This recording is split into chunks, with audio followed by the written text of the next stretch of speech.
Il est le Dieu très haut, au-dessus de toute autorité, de toute puissance et de toute réalité visible ou invisible.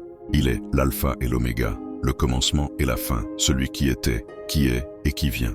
Il est l'infini face à tous les infinis. Rien ne le limite, rien ne l'ébranle, rien ne le dépasse. Il contrôle le temps, parce qu'il est au-dessus du temps. Le passé, le présent et l'avenir sont entre ses mains.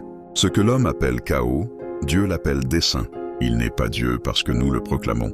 Il est Dieu parce qu'il est. Il est l'essence même de l'existence, l'être éternel, immuable, auto-existant.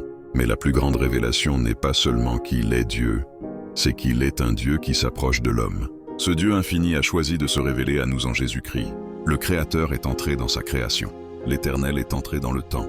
Le Saint s'est approché des pécheurs, non pour condamner, mais pour sauver.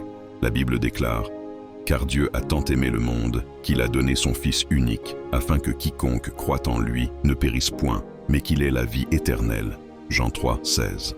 Nous étions séparés de Dieu par le péché, incapables de nous sauver nous-mêmes. Mais Jésus a porté nos fautes à la croix.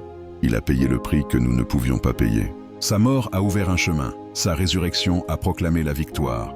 Aujourd'hui, ce Dieu très haut t'appelle personnellement.